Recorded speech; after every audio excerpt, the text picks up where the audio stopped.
Hello नमस्कार, कसे आहेत सगळे? मस्त मजेत ना? मजेतच असायला हवं. मी सुकन्या स्वागत करते तुमचं छान अशा व्हिडिओमध्ये. दिवसाची सुरुवात झालेली छान आणि दिवसाची सुरुवातच आज माझी सकाळपासून कामापासून झालेली. कारण असं होतं की आमचं फ्लॅटमधलं थोडंसं काम काही बाकी होतं. बाकी म्हणण्यापेक्षा ते व्यवस्थित झालंच नव्हतं त्यांच्याकडून. बाथरूममध्ये थोडंसं लिकेज वगैरे होतं किंवा मेन डोअरच्या इथं थोडंसं काही प्रॉब्लेम होते. मग ते सॉल्व्ह करण्यासाठी ते कामगार येणार होते. आणि मग घरातमध्ये कोण येणार म्हटलं तर आपली पहिली तयारी असते की चल आपल्याला घर पहिलं स्वच्छ करून घेता आणि त्याच्यानंतरनं जी काही कामं असतात ती बाथरूममध्ये काम होतं. सो टॉयलेट बाथरूम पहिलं क्लीन करून घेतलं. त्यात ह्यांना ऑफिसला जायचं होतं, जेवण बनवायचं होतं, जेवण बनवलं, जेवण वगैरे झालं आणि त्याच्यानंतरनं मग ते लोक आले. तोपर्यंत माझं बऱ्यापैकी सगळंच काम आवरून झालं होतं आणि फास्ट काम करायचं होतं, त्याच्यामुळे मी व्हिडिओ काही शूट केला नाही. कपाट खूप दिवसापासून अस्ताव्यस्त झालं होतं. म्हणजे मी पहिले ह्यांना सांगायचे की तुम्ही जेव्हा ऑफिसवरून येताना तेव्हा वॉश करायचे कपडे असतात ना ते बाथरूममध्येच टाकत जा, जेणेकरून मी सकाळी ते धुवायला घेईल. आणि मग असं काय होत नाही, त्यांच्याकडून तर टाकलं जात नाही, मीच घेते परत ठेवून देते आणि मग व्यवस्थित घडी करून ठेवून देते. पण जेव्हा एखादा शर्ट वॉश करायचा नसतो तसाच ठेवायचा असतो ना, तेव्हा ते असं टाकून देतात आणि मग ते काही घडी करून व्यवस्थित ठेवत नाही आणि मग ते सगळं अस्ताव्यस्त होऊन जातं. आणि माझं असं म्हणणं असतं की रोजच्या रोज आपण व्यवस्थित ठेवूयात, जेणेकरून आपल्याला पण त्रास होणार नाही आणि बघताना पण ते खूप छान वाटतं. पण तसं काय होत नाही. मी पण एक्सपिरियन्स घेते. आता मी धनुषला सोडायला आणायला जाते, आल्यानंतर थकते, मग तसाच ड्रेस काढून ठेवते आणि अस्ताव्यस्त घडी घालून कपाटामध्ये ठेवून देते. पण तेच जर 2 मिनटं अजून वेळ काढून जर व्यवस्थित ठेवलं ना तरी काही टेन्शन राहत नाही. पण आपल्याकडून असं होत नाही, कारण त्या वेळेची सिच्युएशन वेगळी असते. म्हणजे नाही का, थकून आलेलो असतो किंवा अजून काही गोष्टी असतात, त्याच्यामुळे आपण ते व्यवस्थित नाही ठेवू शकत. तर चला म्हटलं आज आहेच वेळ, सगळीच कामावरून झालेली आहेत, तर हे सगळं व्यवस्थित ठेवून घेता. आणि हँगर असल्यामुळे मला काम सोपं पडतं. त्यांचे शर्ट सगळे व्यवस्थित बसून जातात. पॅन्ट आहेत त्या सगळे एका जागेवरती घड्या करून ठेवून देते आणि जे डेली यूजचे टी शर्ट वगैरे आहेत ते सगळं तिथंच वरती ठेवून देते, जेणेकरून त्यांना पाहिजे तो त्यांना इझिली घेता येतो. आणि काय करतात, एक जरी काढायचं असेल ना तर सगळं बाहेर ओढतात. मध्ये धनुषला मी होमवर्क करण्यासाठी बसवलं होतं. म्हटलं 1 तास परत ह्याला देण्यापेक्षा ना आत्ता उभं राहून काम करायचं आहे, तर आत्ताच 1 तास आपण त्याला देऊयात कामात काम म्हणून. आणि त्याला मम्मासोबत हँडशेक करायचं होतं, सो त्यानं मला बोलावलं होतं. थोडीशी त्याच्यासोबत मस्ती केली आणि 1 तास कसा गेला ते समजलंच नाही. त्याचा पण होमवर्क सगळा फिनिश झाला आणि माझं पण कपाट छान असं सेट करून झालं. आता हे दिसते बरं का, असं मेहनत भरपूर लागली, कष्ट पण भरपूर लागलं. पण हे 2 दिवसासाठी फक्त असंच क्लीन राहणार आहे. बाकी मग ते व्हायचं ते होणारच. असं ते प्रत्येकाकडूनच होतं. 1 तासानंतर कपाट असं छान असं क्लीन झालं. धनुषला पण खेळायला सोडलं जरासं, म्हटलं आता तू खेळ, कारण त्याचा पण होमवर्क सगळा झाला होता.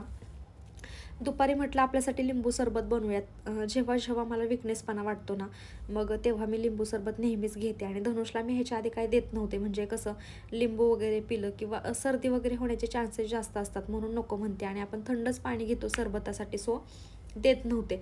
पण मुलं पण खूप हुशार असतात, त्यांना पण कळतात. आपण पाण्याचा घोट पित नाही, डायरेक्टली पिऊन घेतो. आणि मग सरबत असेल किंवा काही कोल्ड्रिंक्स वगैरे असेल आपण ग्लासमध्ये घेतलं असेल, ते थांबून पिलं की मुलांना कळतं की हां ही वेगळं काहीतरी पिते ना, म्हणजे आपण पण तिच्याकडून मागूयात. म्हणून धनुष असाच करतो माझ्यासोबत पण.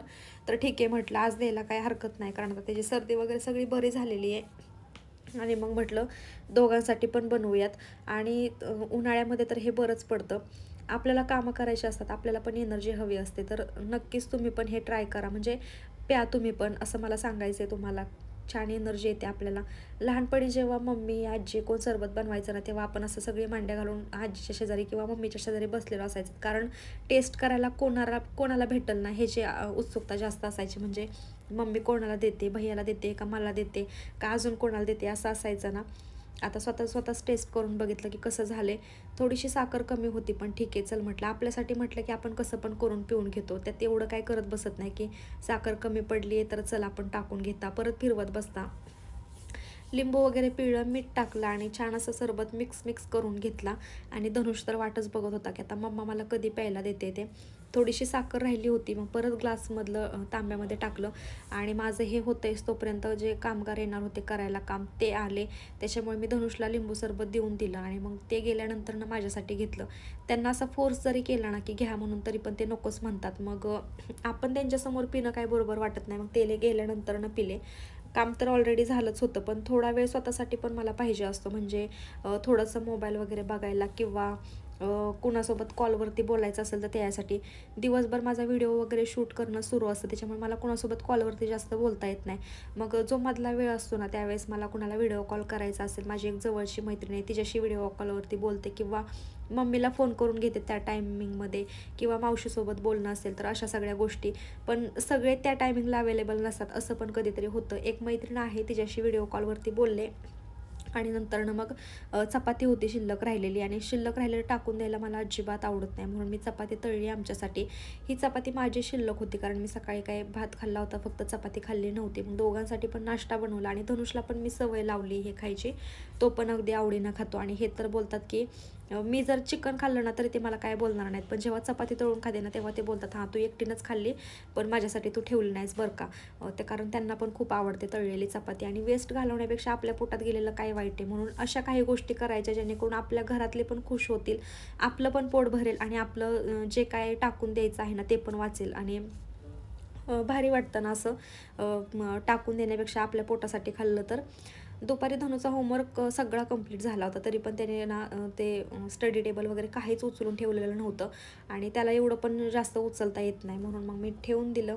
त्याचे जे नोटबुक वगैरे काढलेले असतात ना ते त्याच्या बॅगमध्ये ठेवून दिले, नाहीतर सकाळची मग खूप घाई गडबड होते, हे शोध ते शोध असं करून. मग सगळं व्यवस्थित ठेवून घेतलं. संध्याकाळच्या वेळेला गॅलरी थोडीशी ओपन करते, विंडोज वगैरे. एका ताईंची कमेंट आली होती की तुझी गॅलरी कशी आहे तर नक्की दाखवू, तर नेक्स्ट व्हिडिओमध्ये मी नक्की दाखवेल. आज काय मला दाखवायला जमलंच नाही, सो त्याच्यामुळे. ही टेडी ना मला ह्यांनी टेडी डे दिवशी आणली होती, म्हणजे लास्ट 2 इयर झाले असतील मला वाटतं, आणि धनुषने त्याचं पार हाल लावलेत, एवढे बेकार हाल लावलेत ना की चेन तोडून टाकल्याने त्यातला कापूस दिवसभर खेळतो. आणि हे समवन स्पेशल लिहिलेलं आहे ना ते मी उद्याच नक्की त्याचं काहीतरी करणार आहे, म्हणजे थोडंसं वॉश करून मी ते छान जागी ठेवून देणार आहे, जेणेकरून ती आठवण माझ्या डोळ्यासमोर राहील. संध्याकाळचं घरामध्ये एवढं छान वाटतं ना की तुम्हाला व्हिडिओमध्ये दिसतच असेल, जेवढं व्हिडिओमध्ये बघायला छान वाटत नाही ना त्याच्या कितीतरी पटीने डोळ्यांना छान वाटतं. संध्याकाळी घरातला झाडू वगैरे मारून घेतला, आणि दिवाबत्तीचं टायमिंग काय झालेलं नव्हतं, म्हणून म्हटलं की आपण भाजी वगैरे आहे ती निवडून घेऊयात, आणि त्याच्यानंतर मग दिवाबत्ती करूयात. आणि संध्याकाळचं असं फ्रेश वातावरण असलं की खूप छान वाटतं. मोबाईलमध्ये व्हिडिओ थोडासा ब्लर दिसत होता, कारण मी कॅमेरा क्लीन केला नव्हता, आणि ते बघितल्यानंतरनं मला कळलं. थोडासा कॅमेरा क्लीन करून घेतला, आणि नंतरनं शूट करायला घेतलं. कोथिंबीर खूप महाग झाली, म्हणजे आत्ता 40, 50, 60 रुपयाला झालेली कोथिंबीर 10 रुपयांवर आली होती, आणि नेमकी आता परत दर वाढले. सो मी डायरेक्टली एक गड्डीच घेऊन आले, कारण कोथिंबीर पण मला खूप आवडली. ती अशी मस्त काळी होती, आणि ठोंबाज म्हणतो ना आपण तशी होती, की जेणेकरून ती लवकर खराब होणार नाही. ती छान अशी निवडून घेतली, आणि फक्त पानं घेतली मी त्याची. तोपर्यंत तिचं टायमिंग झालेलंच होतं. धनुषला मग म्हटलं तू रिमोट दे मला थोडा वेळ, कारण मी जेव्हा दिवाबत्ती करते ना त्यावेळेस श्रीकृष्णाची गाणी किंवा कोणते मंत्र वगैरे असेल ना तर ते टी व्हीवरती लावते. आणि संध्याकाळच्या वेळेस तुम्ही पण नक्की असंच करत जा, म्हणजे खूप छान वाटतं घरामध्ये, एकदम पॉझिटिव्ह वाटतं, आणि एकदम आपल्यामध्ये एनर्जी येते. कसं काय ते समजत नाही, पण घर आणि मन खूप प्रसन्न होतं. आणि हे अगरबत्तीचं स्टँड ना मला खूप उपयोगात आले, जेणेकरून आपण अगरबत्ती लावतो ती खाली पडते ना, ही अगरबत्ती जेव्हा सगळी विझून जाते ना त्यावेळेस त्याच्यामध्येच राहतं सगळं, त्याच्यामुळे खूप छान राहतं देवघरातली जागा पण. जोपर्यंत कपाळावरती हळदी कुंकाचं बोट उमटत नाही ना तोपर्यंत माझ्या मनाला प्रसन्न वाटत नाही. दिवाबत्ती झाल्यानंतर घरातलं आणि जे आपलं मन असतं ना ते एकदम प्रसन्न होऊन जातं. व्हिडिओतून तुम्हाला पण समजत असेल की घरातलं वातावरण किती चेंज होऊन जातं लगेचच्या लगेच, आणि खूप छान वाटतं. आठवड्याभराचा मसाला काढायचा होता, सो कोथिंबीरचे काढ मी साईडला काढून घेतले. तर एवढी महागाईची कोथिंबीर आणली आणि काढ फेकून द्यायचे ते काय मला आवडत नाही, म्हणून मी सगळे काढ सेपरेट करून घेतले. आणि म्हटलं उद्या जेव्हा मला मसाला बनवायचा आहे ना आपला आठवड्याचा त्याच्यामध्ये ते टाकता येईल. कोथिंबीर फक्त पानं घेतलीत, म्हणजे स्वच्छ निवडून घेतली, जेणेकरून ती लवकर खराब व्हायला नको, कारण सिटीमध्ये राहतो आपण, आपल्याला कढीपत्तासुद्धा विकत आणावा लागतो, आणि कोथिंबीर आपण एवढी नाश करायची म्हटलं की खूप वाईट वाटतं. म्हणून मग मी कोथिंबीरचं पान सगळं घेतलं, आणि जे काढ होते ते पण यूजमध्ये घेतले. उद्या मसाला बनवताना त्याच्यामध्ये टाकणार. सकाळी जास्त काही भाज्या मी आणल्या नव्हत्या, फक्त काकडी, ते रताळं, बीट वगैरे असं काही गोष्टी आणल्या. रताळ्याच्या घाऱ्या खायची मला खूप इच्छा झाली होती, स्वीट काहीतरी, म्हणून म्हटलं ते पण बनवता येईल. सगळं फ्रीजमध्ये आहे असं ठेवून घेतलं. आणि माझा फ्रीज तुम्हाला थोडासा अस्ताव्यस्त दिसेल, कारण माझं बाळ आता फ्रीज ओपन करायला शिकले, आणि वस्तू इकडच्या तिकडे ठेवतं, म्हणजे त्याला वाटतं ना फ्रीजमध्ये काहीतरी खायला आहे असं तसं, म्हणून तो ओपन करत असतो. आणि फ्रीजमध्ये हे सगळं सामान ठेवताना त्याला वॉटरमेलन दिसलं, आणि त्याला ते पाहिजेच होतं. थोडा वेळ तो शांत बसला, पण पुढे जाऊन त्यानं हट्टच केला की मम्मी आता चिरून दे म्हणून. आणि सगळ्या वस्तू इकडं तिकडं ठेवतो, त्याला आवडतं म्हणजे इकडं तिकडं ठेवायला. फ्रीज असा नीट आणि क्लीन असेल ना तरच छान वाटतं, नाहीतर मग आपल्याला कोणतं काम करायचं म्हटलं की थोडंसं आळसवाणं वाटतं. आणि जेव्हा पण मला असं वाटतं ना फ्रीज ओपन करायचं, तेव्हा सगळं नीटनीटकं असावं असं मला वाटतं. आणलेल्या सगळ्या भाज्या डब्यामध्ये ठेवून घेतल्या, काही ज्या वरती बसत नाहीत त्या खाली ठेवून दिल्या. आणि मी आज खूप दिवसातून पाण्याची बॉटल भरून ठेवली ती फ्रीजमध्ये. असं तर मी ठेवत नाही, कारण लगेच सर्दी वगैरे होते म्हणून. तर छान असा फ्रीज पण लावून घेतला. परत होते संध्याकाळची तयारी, म्हणून भात करायला घेतला. तोपर्यंत धनुषने म्हणजे खूपच हट्ट केला की त्याला खायचंच आहे म्हणून. तर म्हटलं जाऊ दे, एवढा हट्ट करतोय ना तर देऊनच टाकते. आणि असं होतं ना, एकदा चिरलं की परत ते लगेच संपवायला लागतं. आणि मला तर काही आवडत नाही, म्हणजे फ्रूट्स मी जास्त करून खातच नाही. खाल्ली तर फक्त ऑरेंज वगैरे असं खाते.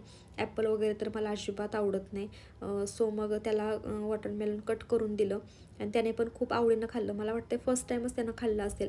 आता मी रोज त्याला आठवणीने थोडं थोडं देईल, म्हणजे मुलांना फ्रूट्स देणं खूप महत्त्वाचं आहे. म्हणजे मला असं वाटतं की जे मी खात नाही ना ते धनुषला सगळं खायची सवय लावायची, कारण मी त्या खाण्याच्या बाबतीत खूपच ही आहे. म्हणजे मला हे आवडत नाही, ते आवडत नाही.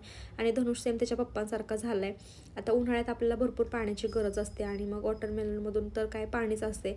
ते पोटात गेलं तर बेस्टच आहे. त्यानं सगळं पोट भरून खाऊन घेतलं आणि मी मीठ त्याच्यावरती टाकून दिलं नाही. जर मीठ त्यानं म्हणजे मीठ टाकलं असतं ना तर अजून त्याने आवडीनं खाल्लं असतं. पण नेक्स्ट टाईम मी नक्की त्याला मीठ टाकून देईल. तुम्ही पण तुमच्या मुलांना जास्तीत जास्त फ्रूट्स देण्याचा प्रयत्न करा. आमचा धनुष तर खातोच, म्हणजे त्याला फ्रूट्स खायची सवय लावली आम्ही पहिल्याचपासून. भाताची अगदी शेवटची स्टेप चालू होती, म्हणजे वाटाणे भात बनवत होते. सो कांदा, टोमॅटो, कोथिंबीर, हिरवी मिरची, खडे मसाले टाकले, मीठ टाकलं थोडंसं आणि मिक्स करून घेतलं. त्याच्यानंतर टाकले त्याच्यामध्ये धुतलेले तांदूळ. आणि ह्यांचं म्हणणं असतं की जेव्हा तू मसाले भात वगैरे वेगळा भात बनवतेस ना त्यावेळेस नेहमी बिर्याणीचा तांदूळ वापरायचा. म्हणून बिर्याणीचा तांदूळ धुवून टाकला आणि वरून लिंबू पिळलं. आता हा भात सुट्टा होण्याची खूप गरज वाटते ना आपल्याला, की हा भात सुट्टा व्हावा म्हणून त्याच्यामध्ये थोडंसं लिंबू पिळलं. लिंबू पिळल्यानं काय होतं, भात जरासा मोकळा मोकळा होतो. जास्त कोथिंबीर चिरून घेतली होती, कोथिंबीर भरभरून टाकली आणि त्याच्यानंतर मग जेवढं हवं भाताला तेवढं पाणी टाकलं. आणि भात आहे ना आज खूप छान टेस्टी झाला होता. खूप दिवसातून मला असा भात खायला भेटला. कुकरचं झाकण वगैरे लावलं आणि किचन ओट्यावरचा जो काही थोडासा पसारा पडला होता ना तो सगळा आवरून घेतला, कारण मला सवय नाही आहे असं गॅस ओट्यावरती पसारा ठेवायची. जसं होईल ना तसं तसं पसारा मी सगळा ठेवून देते, जेणेकरून आपलंच काम थोडंफार हलकं होतं त्याच्यासाठी. सगळं आवरून झालं त्याच्यानंतर हे ऑफिसवरून आले आणि तोपर्यंत मस्त असा भात पण तयार झाला होता. खूप छान झाला होता भात. आणि संध्याकाळी ह्यांनी येताना आईस्क्रीम पण आणलं होतं. तर असा होता माझा आजचा दिवस. व्हिडिओ आवडला असेल तर लाईक करा. भेटूयात नेक्स्ट व्हिडिओमध्ये. तोपर्यंत स्वतःची काळजी आणि बाय.